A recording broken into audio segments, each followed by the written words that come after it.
Berbagai peristiwa unik, menarik hingga tragedi terjadi selama sepekan ini. Rangkaian peristiwa tersebut kami rangkum dalam segmen On This Week malam ini. For a prophet on the street, now she's stronger than you know. A heart of steel starts to grow on his life.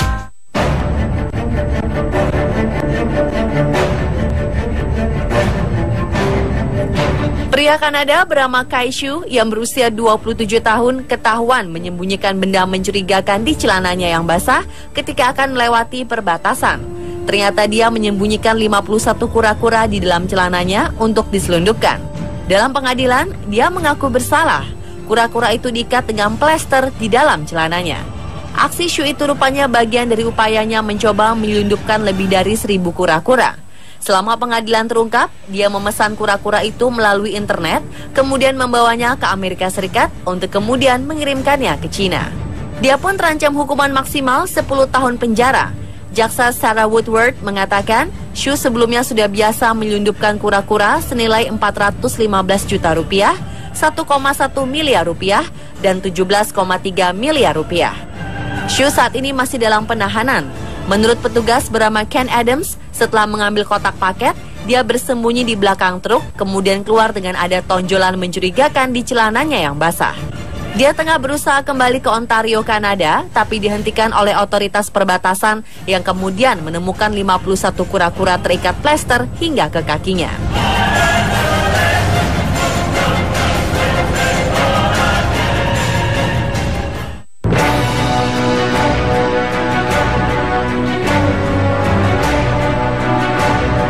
Setidaknya 3 orang tewas dan 20 lainnya terluka dalam penembakan massal di pusat belajar disabilitas di San Bernardino, Amerika Serikat. Polisi memburu 3 orang kulit putih yang diduga sebagai pelaku penembakan.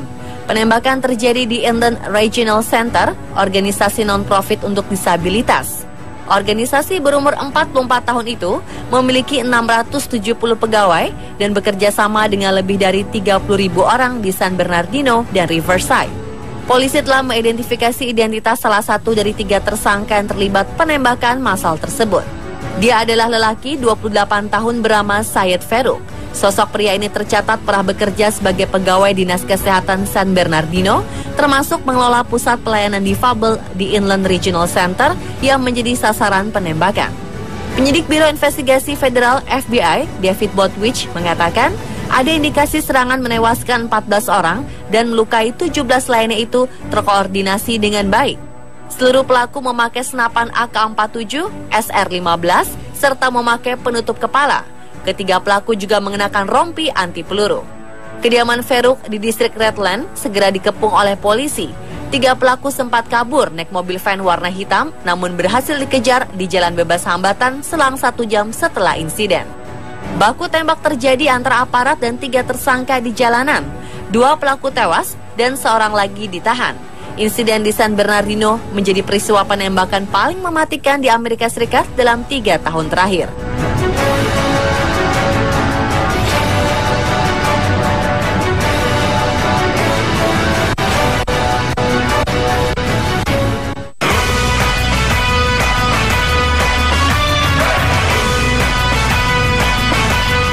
Anda ingin menjadi pemilik sebuah kota tak berpenghuni di Amerika Serikat? Siapkan kocek senilai 250.000 US dollar, setara 3,4 miliar rupiah bila memang Anda berminat. Tawaran ini diajukan pemerintah kota Sweat, negara bagian South Dakota yang ditinggalkan warganya. Membeli kota seluas 24.000 meter persegi ini artinya mendapatkan lahan kosong berupa ladang jagung, rawa-rawa, serta beberapa rumah yang kabarnya berhantu. Sweat mulai coba dijual oleh agen properti Stacey Montgomery sejak Juni tahun lalu. Di awalnya menawarkan harga kota mati itu di kisaran 399.000 US dollar. Peminat berdatangan dari Cina, Rusia, hingga Australia. Namun ternyata dari ribuan email dan telepon, cuma 3 investor serius yang mau membeli. Transaksi akhirnya gagal karena harga jualnya masih belum cocok.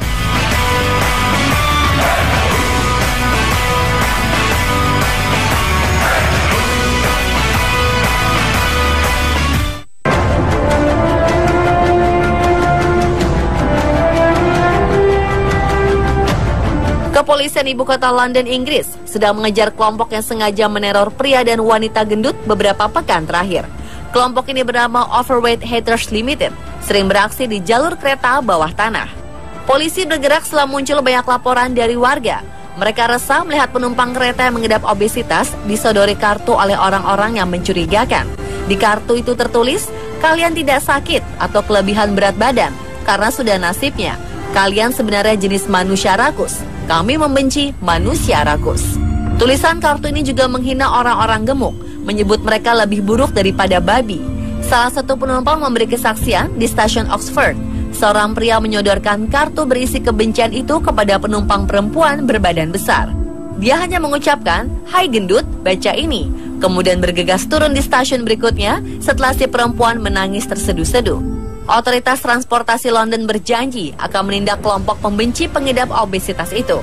Nomor telepon khusus disediakan untuk melaporkan insiden serupa di masa mendatang.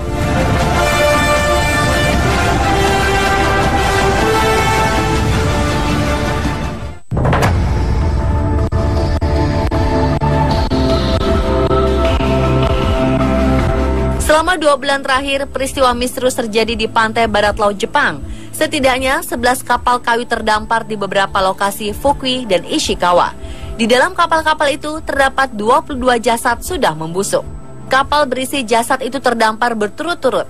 Kejadian paling akhir adalah 22 November lalu ketika polisi menemukan sebuah kapal berisi 6 jenazah di bibir pantai kawasan Fukui.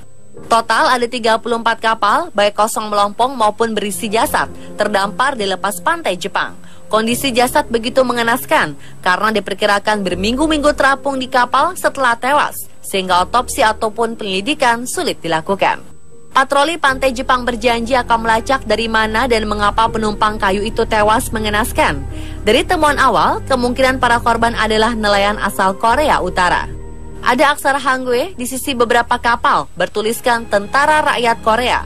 Itu adalah nama resmi militer Korut. Teori pertama yang berkembang, mereka nelayan resmi di Korut, tapi terjebak badai sehingga tewas. Arus kemudian membawa mereka ke Laut Jepang.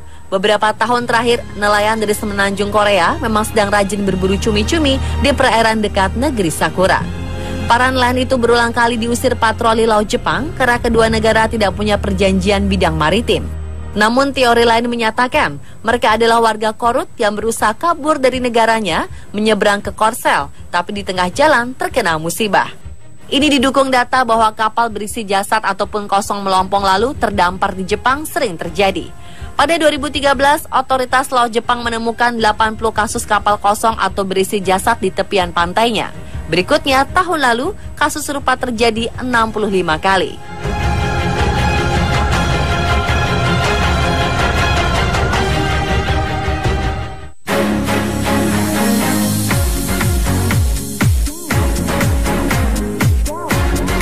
Seorang polisi di Kolombia jadi sensasi di internet lantaran sebuah rekaman video memperlihatkan dia sedang memperagakan kuda-kuda ala tokoh kartun di film Kung Fu Panda menghadapi pengendara mobil yang marah. Sopir itu sedang berusaha mencegah polisi mengangkut mobilnya setelah dia melanggar peraturan lalu lintas. Si polisi sempat terlihat mendorong-dorong si pengemudi supaya tidak menghalangi pemeriksaan. Sopir muda itu kelihatan tetap berusaha mempertahankan mobilnya supaya tidak diderek. Akhirnya karena kesal, si polisi mengeluarkan kuda-kuda ala tokoh binatang Panda Po di film kartun Kung Fu Panda. "Saya bilang mundur, mundur, diam di sini," ujar polisi itu sambil memperagakan gerakannya.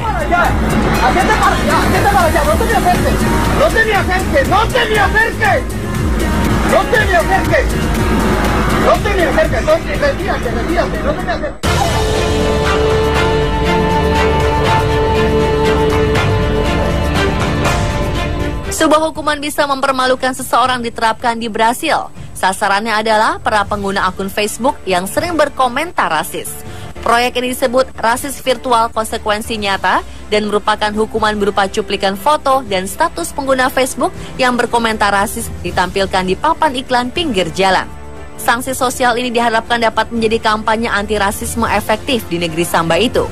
Semua komentar yang berbau rasis dari si pengguna sosial media tersebut ditampilkan di papan iklan itu. Sementara baliho yang dipilih lokasinya berada di jalan utama. Jurema Werneck, pendiri organisasi hak asasi Kriola, lembaga di balik kampanye hukuman ini, mengatakan ide ini muncul usai seorang jurnalis Brazil, Maria Julia Coutinho, menjadi target ratusan komentar rasis. Julia adalah perempuan kulit hitam pertama pembaca perakiraan cuaca di jaringan TV GJ Globo. Ironisnya, komentar itu dilontarkan pada 3 Juli ketika Brazil sedang merayakan kemerdekaannya. Kala itu Brazil berkomitmen akan melawan diskriminasi rasis. Dari data 2010, sebanyak 7,6% warga Brazil diidentifikasi sebagai orang kulit hitam, sementara 43% berasal dari ras campuran. Situasi ini memicu rasisme di negeri bekas jajahan Portugal tersebut.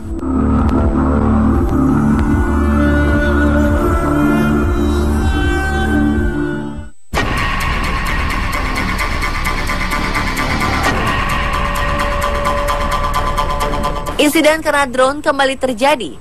Kali ini menimpa seorang bocah yang masih berusia 18 bulan. Bocah malang bernama Oscar Webb tersebut harus kehilangan mata kanannya setelah pesawat tanpa awak itu terbang tak terkendali. Insiden bermula ketika Oscar sedang bermain di halaman rumahnya. Saat itu teman orang tua Oscar, Simon Evan, sedang menerbangkan drone. Keadaan pun aman terkendali karena Evan memang sudah mahir menerbangkan drone menggunakan remote control. Namun ketika ia hendak menurunkannya, perangkat itu tiba-tiba hilang kendali dan berputar-putar tidak jelas. Kemudian baling-baling drone yang ia terbangkan ternyata menyasar ke arah mata kanan Oscar. Oscar pun dilarikan ke rumah sakit terdekat. Meski dokter sudah berusaha, namun mau tidak mau mereka harus menghilangkan bola mata Oscar yang sudah rusak. Oscar kini hanya bisa melihat menggunakan mata kirinya. Karena kejadian ini, ibu Oscar, Amy Robert, bertekad untuk terus memperingatkan siapa saja menggunakan drone agar menganggap drone adalah alat yang mempunyai risiko serius.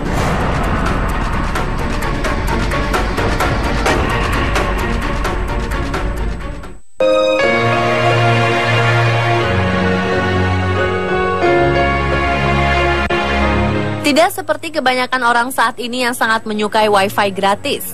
Seorang siswa di Inggris malah bunuh diri karena wifi gratis yang disediakan di sekolahnya.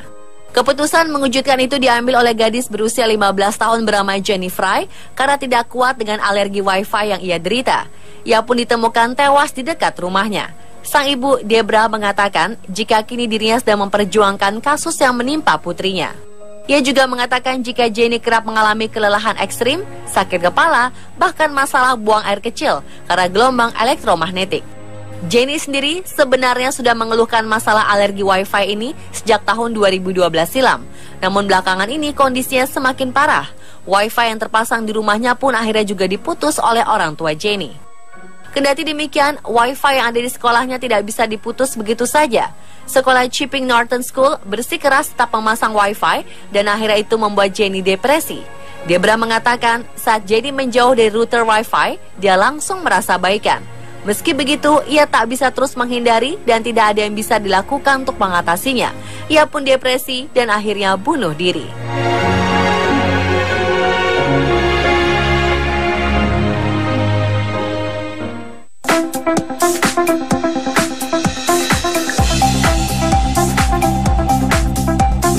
Di tahun 1980-an, mobil Ferrari Testarossa adalah ikon dari supercar.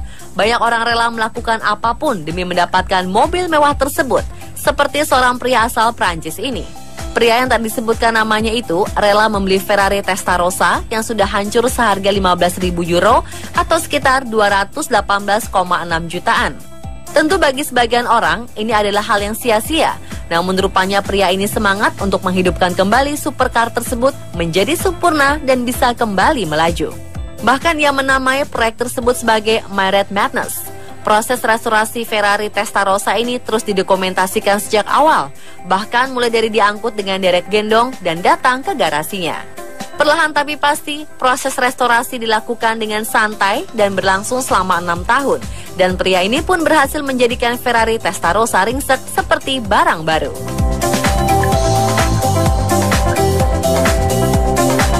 Pemirsa, itulah On This Week versi On The Spot.